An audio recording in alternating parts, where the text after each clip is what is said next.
Buenos días, buenas tardes, buenas noches, ¿cómo estás? ¿Todo bien? Hoy tenemos más una clase de Clínica 1. En realidad, hoy es la primera clase de Neurología, donde vamos a charlar sobre puntos muy importantes. Mi consejo es respecto de Neurología.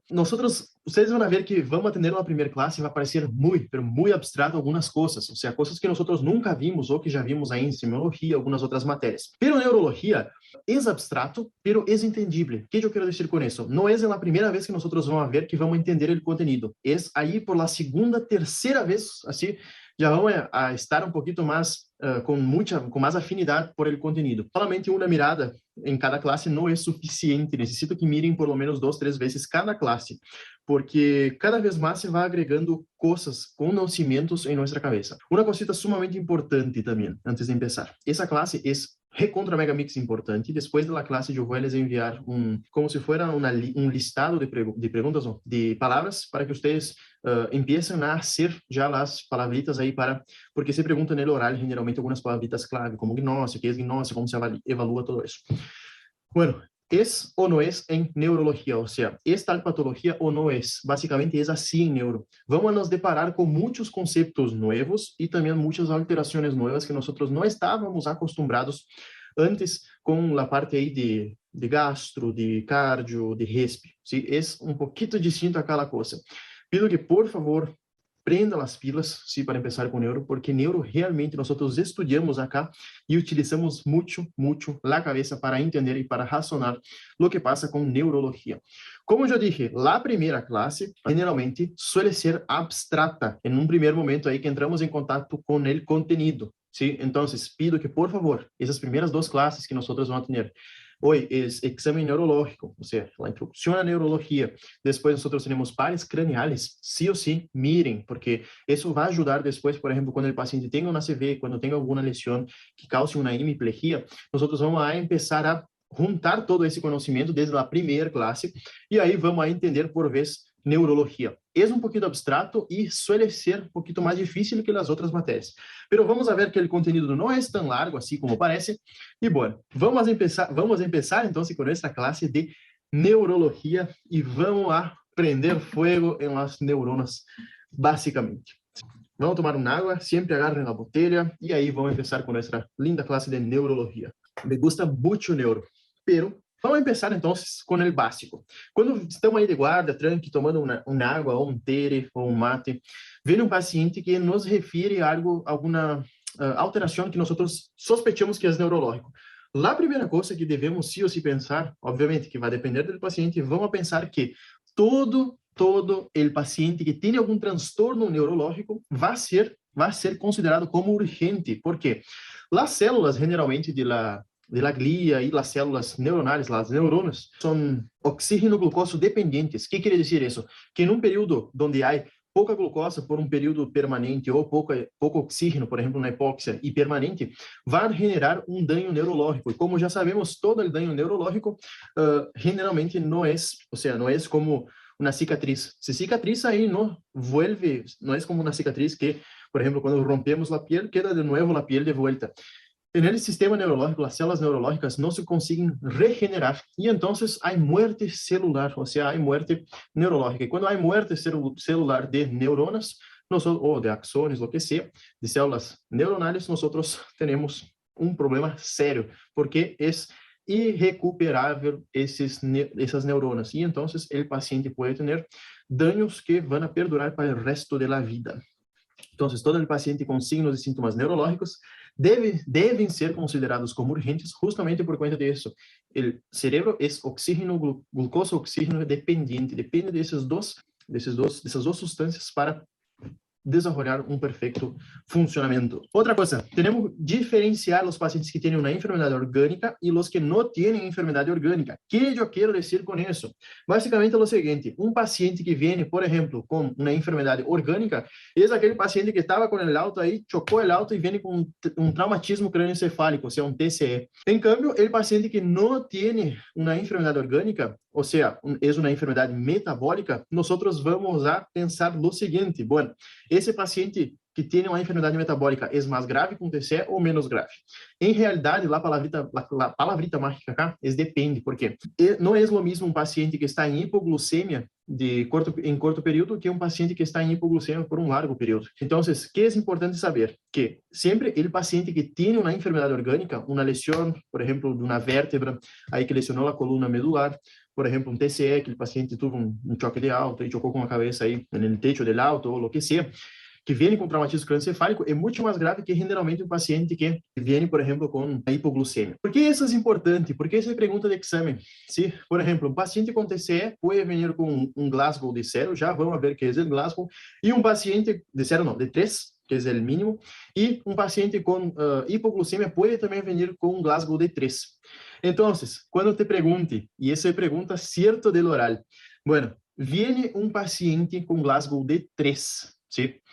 Esse paciente é grave ou não é grave? Pensar isso e contestar. Sí, isso é uma trampa, porque um paciente que tem um Glasgow, porque temos que sim ou sim dizer a palavra depende, porque não é o mesmo um paciente que tem um Glasgow de 3 por um TCE que um Glasgow de 3 por conta de uma hipoglucemia. Por que é distinto? Porque a hipoglucemia nós tratamos com uma bala, glucosa, e o paciente com TCE, o tratamento já é muito mais que simplesmente uma bala, uma glucosa. ¿Sí? Então, quando o paciente vem com Glasgow de 3, que é um Glasgow baixo, o paciente está em coma, ¿sí? Nós temos que evaluar a causa, se é não orgânica ou orgânica, ou seja, se é metabólica ou orgânica. Basicamente, isso suele ser pergunta de exame. Bueno, temos que valorar todos os signos e sintomas. Se suele dizer que o paciente que tem uma afectação neurológica, a exploração neurológica é como se fosse outra exploração clínica, porque realmente a exploração neurológica é larga, é bastante coisa que nós vamos evaluar.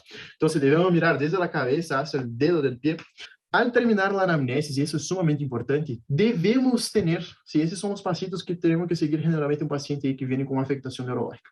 Então, quando terminamos a anamnese, nós, como médicos, temos que sim ou sim ter alguma ideia, algum diagnóstico presuntivo sobre a natureza da enfermidade. O que eu quero dizer com isso? Se é grave, se não é grave, se é tratável, se eu tenho que chamar o neurocirurgião. Então, se eu tenho que ter uma ideia, que, por exemplo, o paciente hipoglucêmico, eu dou uma glucosa, uma dextrosa aí, al 5%, e listo, o paciente vai morrer. Em câmbio, o paciente que está com TCE, eu não vou só dar uma glucosa, eu tenho que chamar um cirurgião, entendem? Então, é distinto, eu tenho que ter uma ideia do diagnóstico presuntivo para poder chamar o personal que é, por exemplo, que tem lá especialização e chamar as pessoas corretas para tratar nosso paciente. Então, primeiro, devemos ter uma ideia de lo que está passando. Depois, nós que finalizamos a exploração física, que já vamos ver tudo isso, devemos fazer e ter uma ideia do diagnóstico topográfico e, por último, se possível, um diagnóstico etiológico. E aí sim podemos pedir os exames complementares. Bueno, esses 3 pontitos acá é o que nós mais vamos a poner na história clínica. Por quê? Inicialmente, vamos razonar um pouquinho. Inicialmente, nós com o paciente neurológico, em la anamnesis, nós temos que fazer esses 3 pontos. Um diagnóstico sindromático. Por exemplo, vamos ver depois que temos um síndrome de motoneurona superior, o paciente tem um síndrome de motoneurona inferior. Diagnóstico anatômico, onde está a lesão, ou seja, se é sistema nervioso central ou sistema nervioso periférico, e um diagnóstico etiológico. O que eu quero dizer? Depois do sindromático, do anatômico, eu vou também utilizar de exames complementares, como TAC, ressonância magnética, laboratório, e diagnosticar de maneira etiológica, ou seja, descobrir a causa que está generando essa afectação neurológica. Então, basicamente, ao fim de todo o meu exame físico, anamnese, eu tenho que ligar sim ou sim a esses 3. Diagnóstico sindromático, diagnóstico anatômico, onde está a lesão, e diagnóstico etiológico. Por exemplo, sistema nervioso central, temos se está em cerebro, se está em bulbo, protuberância. Sim, então, sim ou sim, e essa é a pergunta do exame, sempre há que organizar qual é o diagnóstico sindromático, depois anatômico e etiológico, nossa suspeita clínica. Basicamente, todo o paciente neurológico, então, vamos caracterizar, a poner aí uma estrellita roja nele, porque é grave, e obviamente, tempo é cerebro, tempo é neurona. Em anamnesis, que é importante perguntar em anamnesis? Primeiro é a forma e a progressão dos sintomas. Se foi, por exemplo, uma alteração de início súbito, se foi uma alteração mais prolongada, porque o paciente geralmente com ACV tem um início súbito, em câmbio, o paciente que tem, por exemplo, uma alteração mental como o Alzheimer ou Parkinson, é uma alteração que é mais insidiosa, ou seja, ao decorrer de los meses, anos, vai empeorando su sintomatología. Tenemos que evaluar la conciencia, ¿sí?, del paciente, si está, por ejemplo, orientado en tiempo, espacio y persona. Entonces, vamos a evaluar la conciencia del paciente, la memoria, juicio y conducta, la evaluación emocional. Por ejemplo, muchas de las personas cuando tienen alguna pérdida de algún familiar suele alterar el factor emocional, entonces pueden estar muy abatidas, pueden estar afectadas emocionalmente por cuenta de ese ocurrido. El lenguaje, vamos a ver cómo nosotros, cómo el paciente utiliza las palabras.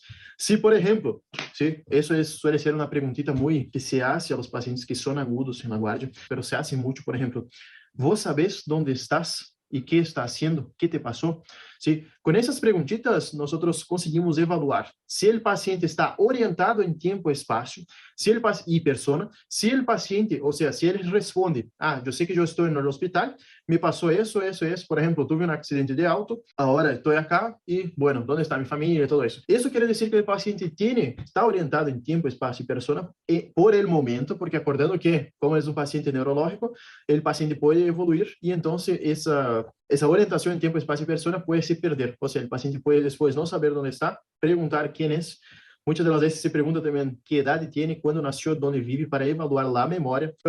Entonces, con esas preguntitas básicas, cuando el paciente viene, nosotros vamos a evaluar su nivel de conciencia, si está orientado en tiempo, espacio y persona, básicamente eso. Entonces, son con preguntitas acá bien específicas que nosotros vamos a evaluar si el paciente está bien, si está mal, y básicamente vamos a tirar nuestras propias conclusiones a respecto del paciente. ¿Por qué? No es lo mismo un paciente que sabe que tiene una luz ahí, que está en el hospital y que viene todo el personal del hospital y sabe qué pasó, de que un paciente que, por ejemplo, preguntamos, ¿sabe dónde está? Sí, yo nací en 93. Entonces, es sumamente diferente. Vamos a tratar, vamos a mirar con otros ojos ese paciente que está en teste inestable, o sea, que no está orientado en tiempo y persona. Obviamente que hay algunos pacientes que pueden venir, por ejemplo, por un shock séptico. El shock puede causar alteraciones mentales. Entonces, tenemos que sí o sí, por eso que yo dije antes, es importante diagnosticar si es una lesión orgánica o no orgánica. Vamos a evaluar también el lenguaje, las alteraciones visuales, sensitivas, náuseas y vómitos acompañantes. Náuseas y vómitos acompañantes, ¿qué puede pasar acá? Cuando, por ejemplo, tenemos un paciente que tiene alguna alteración metabólica, como, por ejemplo, una hiponatremia o una acidosis metabólica, muchas de las veces esses pacientes pueden tener la predisposición a la formación de edema cerebral. El edema cerebral, nosotros sabemos que el cráneo es un hueso que no que no se distende.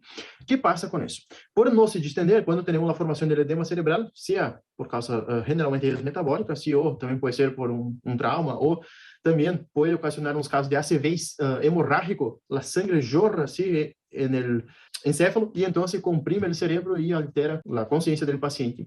¿Por qué es importante saber eso? Porque cuando el paciente tiene hipertensión endocraniana, las náuseas y los vómitos, principalmente los vómitos, son característicos de hipertensión endocraniana, los vómitos en chorro, ¿sí? Vómitos en chorro. El paciente no es que vomita y cae ya. El paciente vomita y acerta ahí cinco personas al mismo tiempo.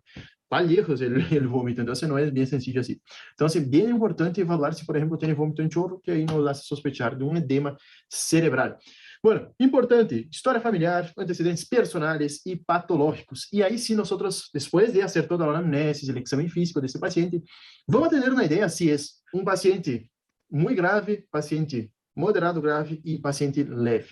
Pero tiene diferencia sí, por ejemplo, o paciente que já viene muy grave no vai estar orientado em tempo e persona, em cambio, o paciente leve vai estar orientado em tempo e persona, habla, charla, tem algum náuseas, vômitos acompanhantes, pero é leve. Então, principalmente antecedentes personais e patológicos a respeito de enfermedades crônicas, como por exemplo diabetes e hipertensão, porque são sumamente importantes no contexto de um ACV isquêmico, um ACV hemorrágico. Por ejemplo, el paciente que tiene una presión ahí de 220 por 110, 130. Si ese paciente sufre un riesgo elevadísimo de romper ahí una arteria en el cerebro y formar y dar un ACV hemorrágico. Y también isquémico puede causar por cuenta que el cerebro tiene un mecanismo de autorregulación de la presión de perfusión. Entonces puede generar con que obstruya el calibre de las arterias y entonces disminuye el flujo sanguíneo cerebral. Entonces, principalmente na anamnesis, nosotros vamos a preguntar, solamente para hacer un repasito de eso, vamos a preguntar a respeito de la clínica del paciente, si fue de inicio súbito, crônico, ou subagudo, subagudo ou crônico, porque isso nos dá uma ideia de qual afectação é. Vão a perguntar a respeito a los familiares, se já tive algum episódio, se é a primeira vez, todo isso, gente, lo básico, lo básico. Todo tranque hasta acá? Espero que sim. Vou a tomar um água porque já estou com a garganta seca e aí seguimos com o exame físico neurológico. Então, o paciente neurológico, sempre grave, estrellita aí grave. Depois, vamos à anamnesis, sempre perguntar antecedentes da patologia, antecedentes do motivo de consulta, ou seja, quando começou, todo isso, se tem dolor, se não tem, alterações de parestesia, se tem, por exemplo, alterações sensitivas, todo isso hay que perguntar. Al exame físico, depois passamos ao exame físico neurológico, que é onde devemos ter um ordem. ¿Por quê? Porque generalmente nós nos olvidamos de alguma cosita, ¿sí? E isso é frequentíssimo olvidar de algumas cositas. Primeira coisa, quando chega o paciente, estamos aí, sentadito, tranqui.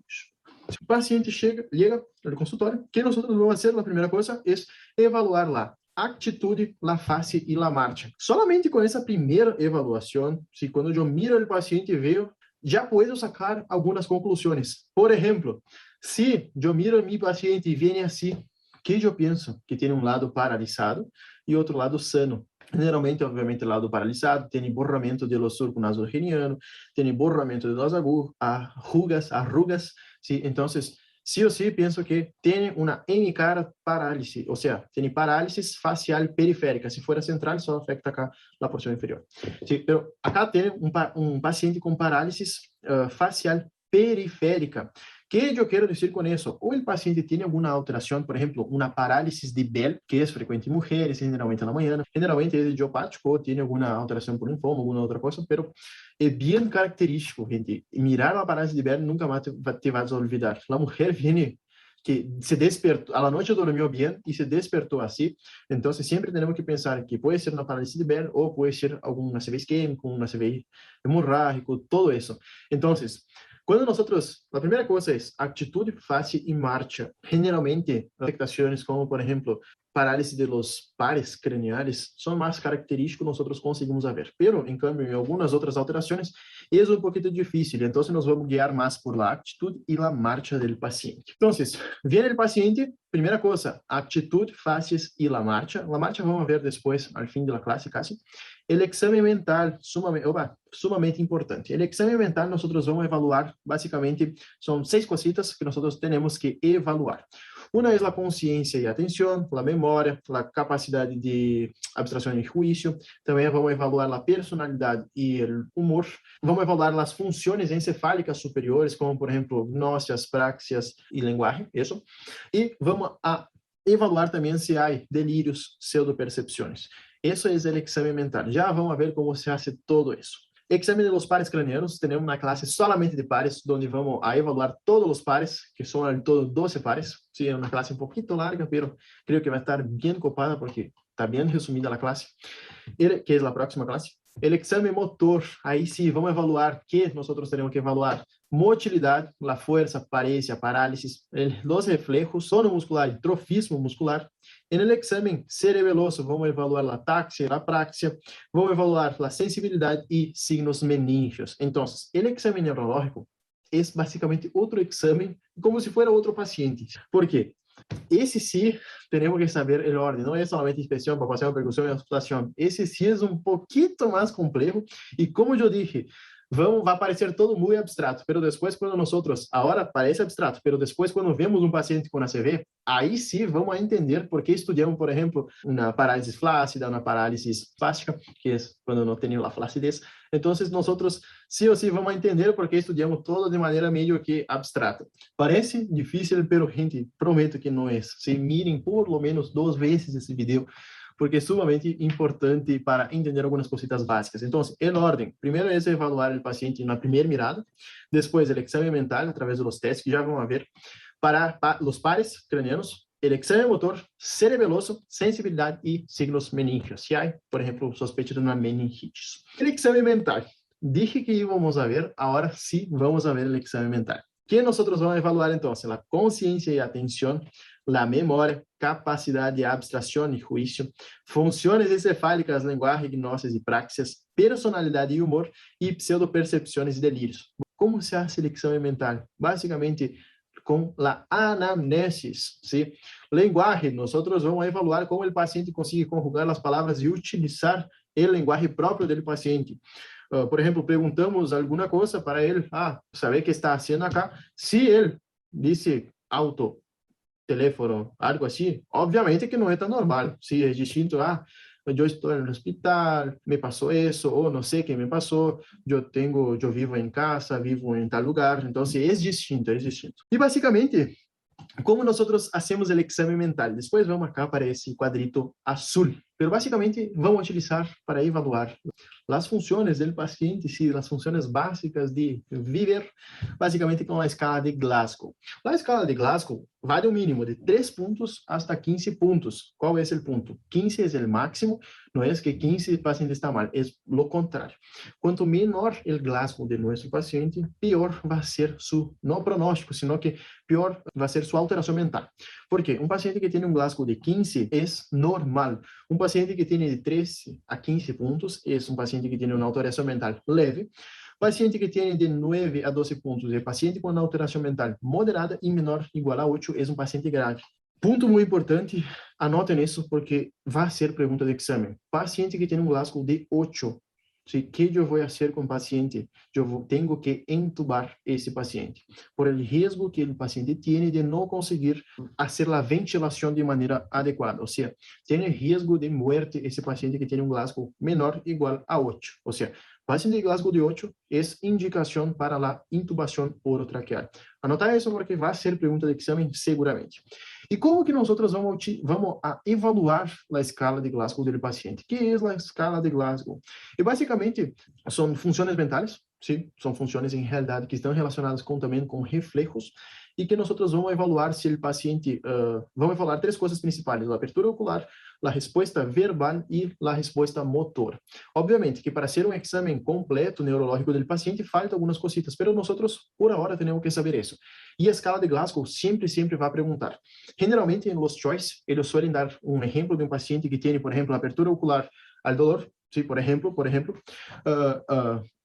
el estímulo, la respuesta dolorosa es que localiza el dolor y la respuesta verbal, por ejemplo, está confuso. ¿Cuál es el Glasgow del paciente? Generalmente, ellos te van a dar un caso clínico y suele decir solamente esas 3 cosas.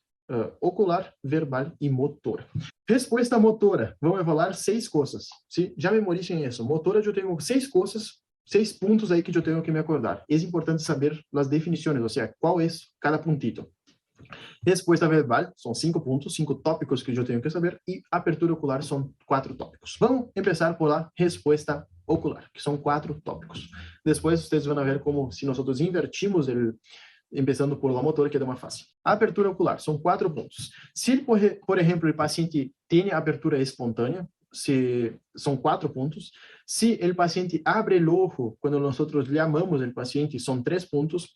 Se, por exemplo, ao estímulo doloroso, o paciente abre o ojo, aí são 2 pontos. E se não abre nem a estímulo doloroso, é 1 ponto. O que eu quero dizer com estímulo doloroso? É basicamente assim.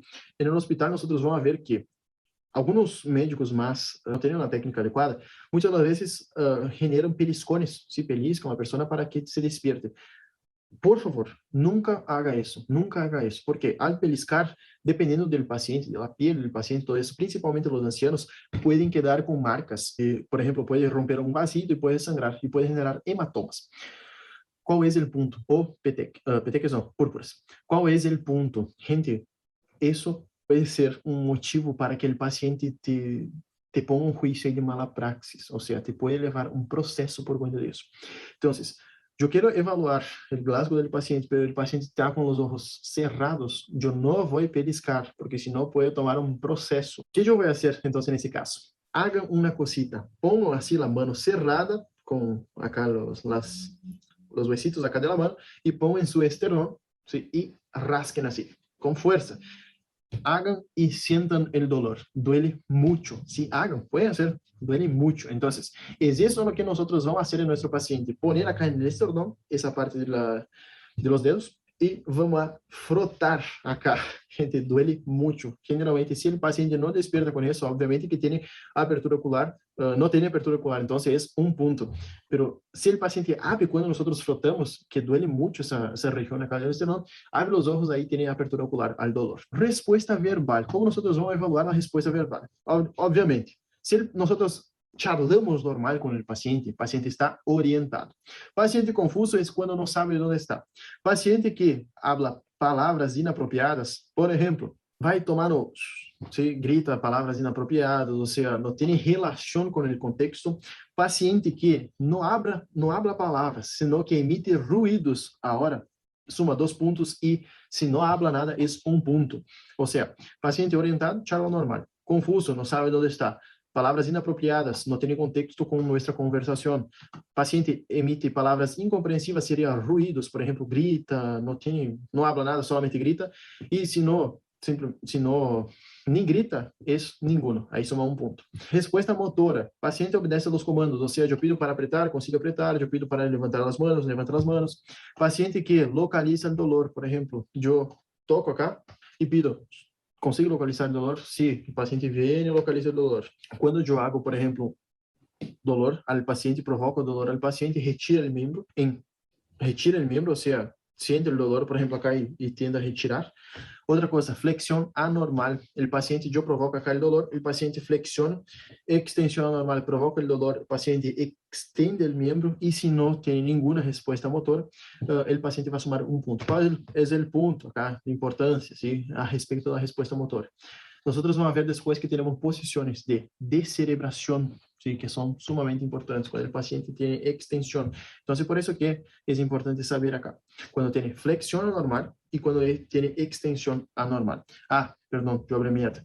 Flexión y extensión anormal no está relacionada al dolor, sino que el paciente ya viene todo flexionado o ya viene con la posición de descerebración, ¿sí? Que viene así el paciente, pero pegado al cuerpo. ¿Cómo el paciente puede venir entonces? Hay algunas definiciones que sí o sí son preguntas en el oral y que tenemos que saber. Generalmente los choice, lo que pregunta es como yo hablé, te da un paciente con la respuesta motora, ocular y verbal, y ahí tenemos que saber cuál es el Glasgow del paciente, y ahí tienen el choice. Tienen el Glasgow de 15, tienen el Glasgow de 14, 13, 12, 11, 8, 5, 4, y todo es relacionado a esa escala. Entonces pido que por favor mirar essa escala, memorizar, porque isso é sumamente de memória, não há muito o que fazer.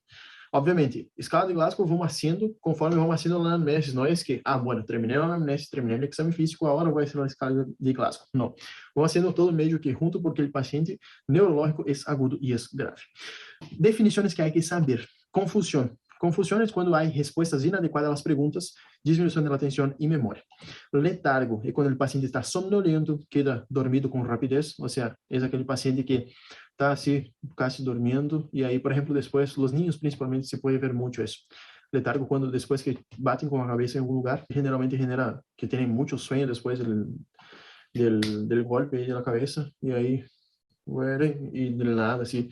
Entonces, duermen con rapidez. Están hablando ahí y ahí paramos de hablar, duerme. Y ahí de nuevo despierta. Entonces, eso es letargo. Y responde a estímulos mínimos, como yo hablé. Estamos hablando, el paciente vuelve a dormir. Y ahí hablamos, señora. ¿No? Sí, eso ya vi acá en Brasil también cuando estaba acompañando. Tenía una señora ahí que estaba con letargo. Bueno, delírio. Generalmente, niños y los ancianos también pueden presentar letargo, que duermen, agarran el sueño con rapidez. Delírio, confusión con trastornos de percepción, o sea, el paciente ve cosas, ve colores, todo eso, ese es delírio. Y con disminución de la atención, tiene mucha ansiedad y con excitación psicomotriz, o sea, está taquicárdico, taquipneico, y tiene, se desconfía de todo. Y tiene reacción inadecuada frente a los estímulos, muy frecuente de ver en los pacientes que tienen cetoacidose diabética. Estupor.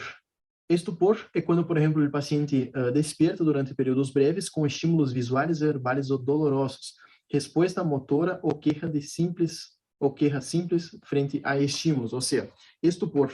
Por exemplo, um paciente que está no sonho assim e empieza com, por exemplo, assim, amanhã empieza a gritar, tira a mão, isso é estupor. E coma está no despierto ni orientada quando o paciente está aí, que não se move. Básicamente eso. Entonces, ¿qué tenemos que saber? Eso es básicamente la evolución que puede tener un paciente. Primero empieza con confusión, después letargo, estupor y por último coma. Ese es el orden que debemos nos acordar.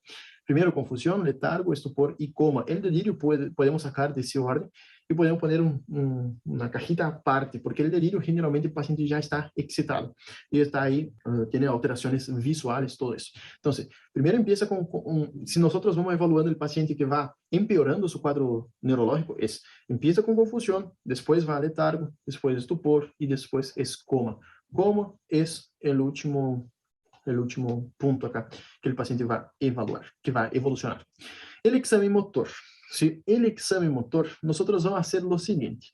¿Es importante el examen motor? Sí, es importante. Nosotros tenemos la clase número 3, que es de síndromes motores, que es cuando vamos a ver, por ejemplo, las alteraciones, por ejemplo, si es un síndrome motor neuronal superior e inferior.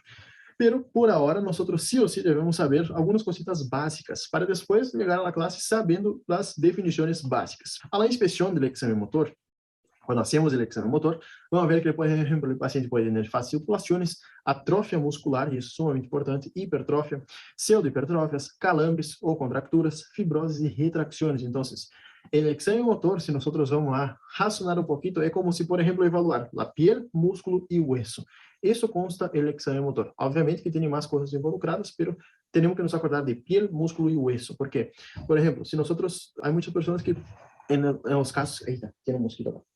Los casos que tienen, por ejemplo, una afectación de motoneurona inferior, los pacientes generalmente tienen un corte del nervio, imaginen eso, corta el nervio y lo que va a pasar es muy frecuente la presencia de fasciculaciones. Si, por ejemplo, vamos a mirar la mano o lo que sea del paciente y empieza una contractura acá, las fasciculaciones generalmente se dan en un grupo muscular y empieza contracciones involuntarias en ese grupo muscular. Entonces se puede ver solamente con la inspección. Palpación, que nosotros vamos a ver principalmente, exame motor evalúa que piel, músculo y hueso. Entonces, palpación, nosotros vamos a palpar que la piel y el músculo. Entonces, vamos a evaluar la dureza y si hay dolor. Vamos a valorar la fuerza muscular. ¿Cómo se evalúa la fuerza muscular? Damos las manos para el paciente y pedimos para que ele apriete con toda la fuerza. Y ahí evaluamos si los dos lados están, si el paciente consigue apretar de la misma intensidad de los dos lados. Porque un paciente que tiene una CV isquémico, generalmente, lo que va a pasar es lo siguiente: damos las manos ahí, apretamos mis manos con toda la fuerza, en una mano aprieta con mucha fuerza, pero la otra, la máxima fuerza que le está dando, no aprieta con tanta intensidad. ¿Qué pasa? Si, por ejemplo, y acuérdense eso, si, por ejemplo, el paciente está apretando la mano izquierda con poca fuerza, la derecha consigue apretar con mucha fuerza, acuérdense que si tenemos un ACV isquémico, la fibra nerviosa que desciende viene del lado derecho. ¿Sí? Porque empieza acá en el lado derecho la señal para contraer, pero al pasar por el bulbo, ¿sí? Decusan las fibras motoras. Entonces, al decusar las fibras motoras, nosotros podemos tener una idea de la localización de la CV. Si, por ejemplo, el paciente tiene una CV, en el caso, nuestro paciente tiene una CV, nosotros tenemos como tener la idea topográfica, si es del lado derecho o si es del izquierdo. Por eso que primero el diagnóstico sindromático, topográfico y etiológico. ¿Entiende ahora un poquito? Básicamente es así. Por ejemplo, paciente entonces con la mano izquierda no consigue presionar, opa, yo tengo alguna alteración o en la propia miembro, la propia inervación, o yo puedo tener del otro lado, que es acá en el sistema nervioso central, un ACV isquémico del lado derecho. Acuérdense que decusa las fibras. Y eso vamos a ver después en la clase de síndromes motores, que es la próxima clase que nosotros vamos a estudiar bien las fibras motoras.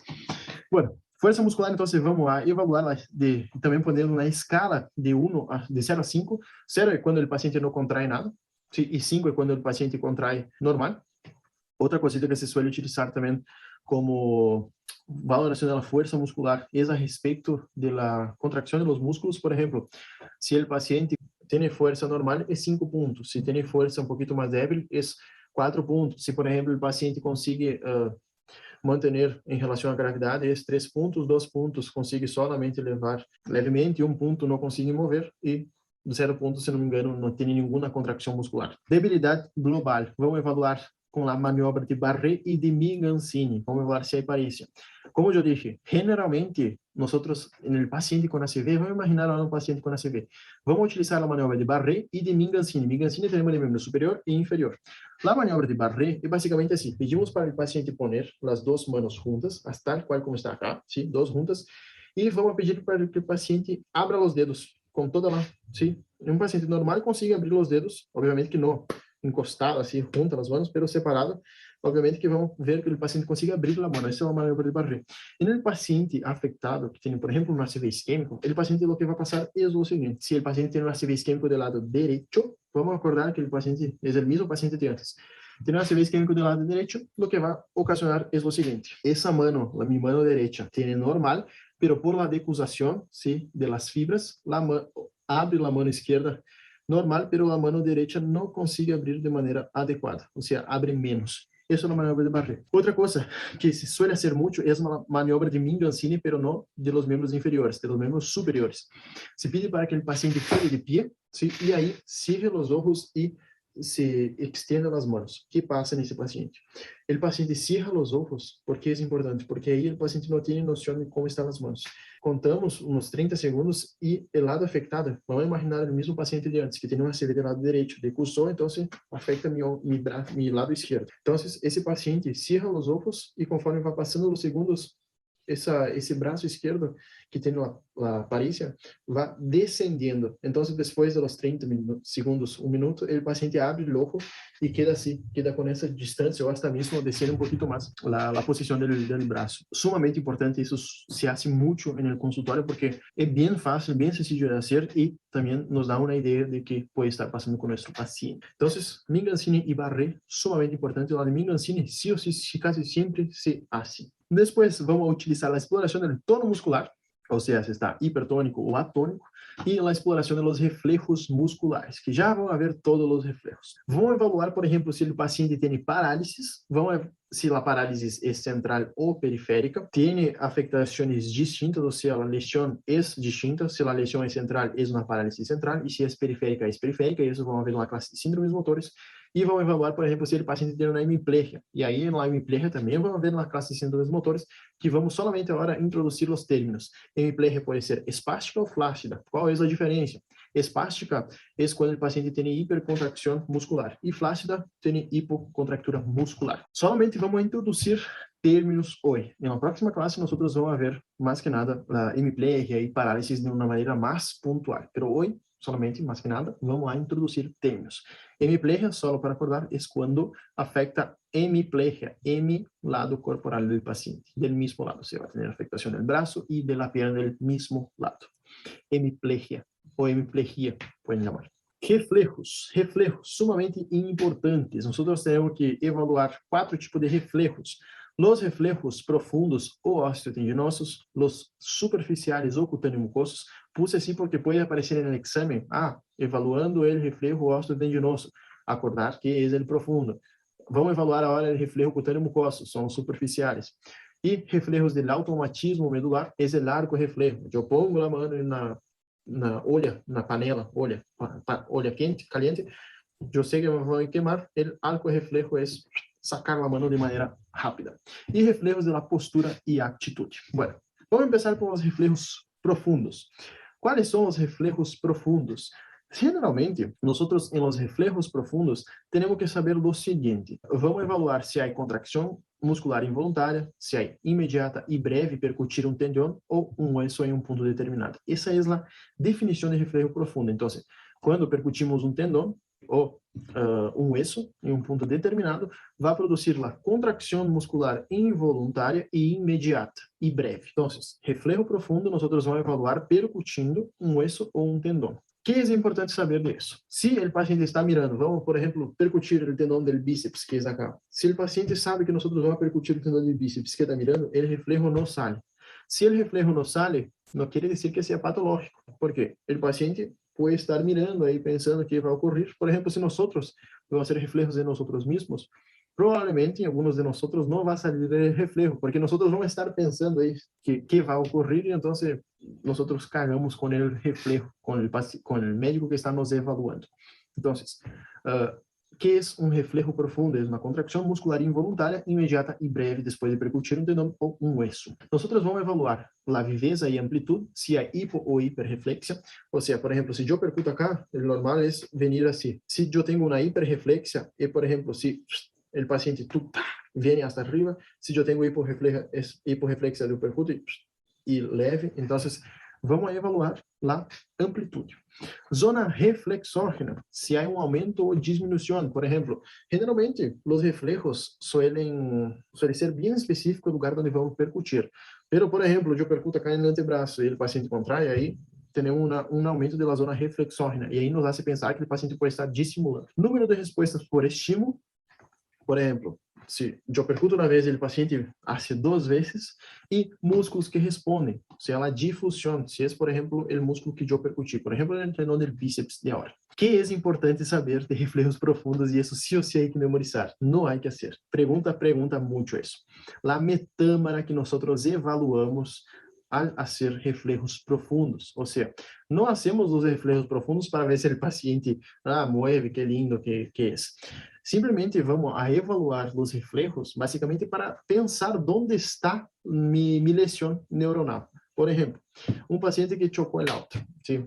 Imagine que duas pessoas chocou el auto, o motorista, ele que estava manejando, tuvo uma lesão a nível de C7, ¿sí? C7, e o paciente, por exemplo, el que estava ao lado aí, o carona, tuvo uma lesão a nível de T5, por exemplo. Como nós vamos evaluar isso quando o paciente liga de maneira aguda em nosso consultório, ou seja, não em consultório, sino que na emergência. Vamos evaluar a partir dos reflejos. Por quê? Se, por exemplo, nosso paciente aí teve uma lesão a nível de C6, C7, o paciente não vai ter o reflejo biceptal presente. E o outro que estava aí ao lado, que teve uma lesão a nível de T4, T5, hasta mesmo T6, aonde vai apresentar a alteração. Por exemplo, não vai apresentar, se é T4, não tem reflejo pectoral, pero isso generalmente não se hace, pero temos que mirar que o paciente vai ter os reflejos de la parte dos membros superiores, pero não vai ter os reflejos depois dessa lesão. Basicamente isso. Então, que se pergunta, quais são os reflejos que nós mais utilizamos e qual é a metâmara que nós evaluamos? Por exemplo, reflejo biceptal, vamos evaluar como está a união aí de C5 e C6. Reflejo del pectoral generalmente não se hace.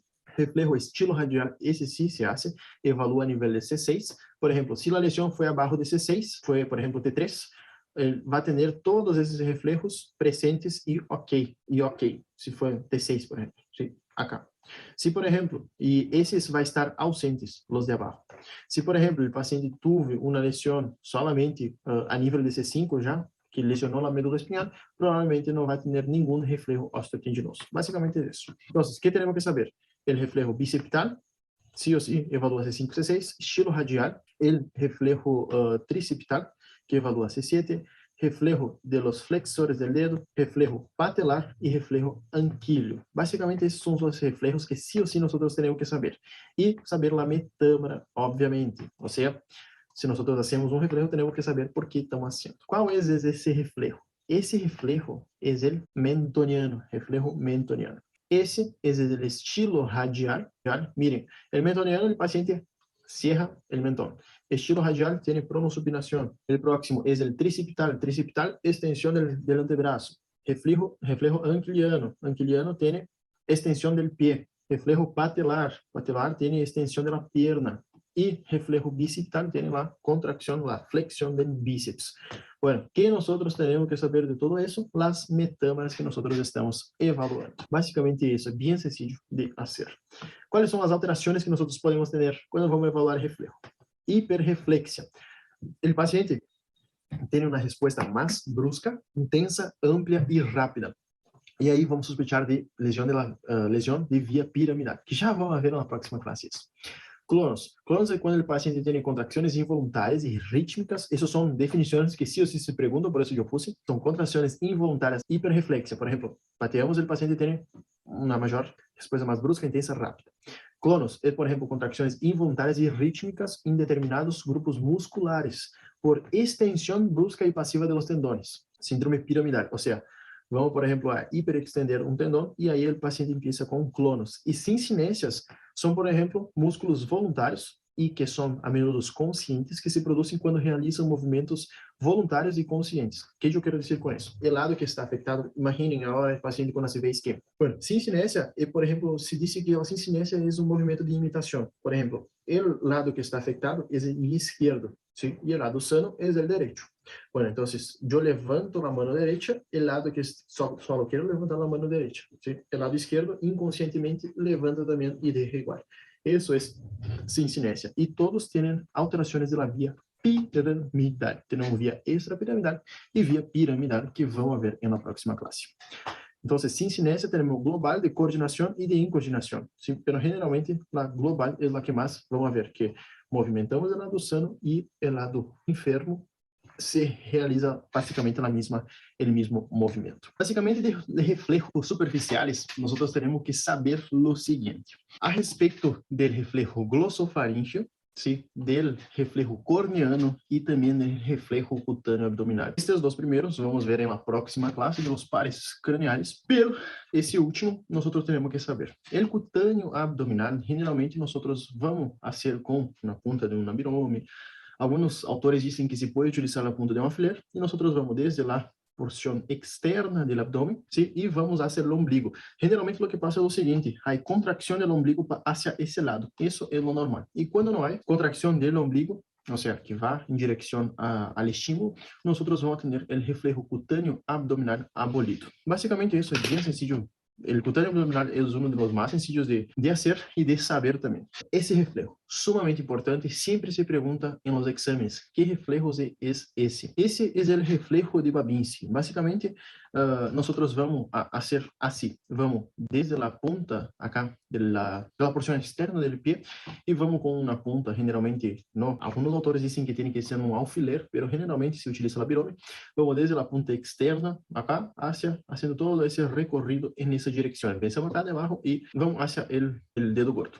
Lo que pasa es lo siguiente, en condiciones normales, como nosotros podemos ver, tenemos una contracción de todos los músculos, pero en condiciones anormales, en lesiones de la vía córtico-espinal, nosotros tenemos esa presentación, que es la famosa respuesta de Babinski positiva, que aparece como si fuera abre los dedos en forma de abanico, ¿sí? Básicamente es eso. Cuando el Babinski no sale, nosotros podemos utilizar sucedáneos. ¿Qué son los sucedáneos? Sucedáneos son, por ejemplo, maniobras que nosotros podemos hacer la utilización para intentar provocar un Babinski. La maniobra es la siguiente. Vamos a utilizar la de Gordon o la de opening. Son las más utilizadas. La de shadow generalmente no se utiliza. Gordon y opening. Gordon es básicamente comprimir los gemelos y hacer el reflejo. Y opening es cuando nosotros comprimimos el tendón de la tibia y entonces comprimimos, empujamos hacia abajo y comprimimos ese tendón, el tendón tibial, y entonces vamos a facilitar la presentación de Babinski. Reflejo de Babinski positivo, entonces, cuando los dedos abren en abanico. Y Babinski negativo es cuando nosotros tenemos un paciente que no tiene lesión de la vía córtico-espinal y no presenta el reflejo de Babinski. Básicamente es eso, bien sencillo. ¿Cómo nosotros vamos a evaluar el tono de nuestro paciente? Básicamente, ¿qué es tono? Tono es un fenómeno reflejo de semitensión del músculo.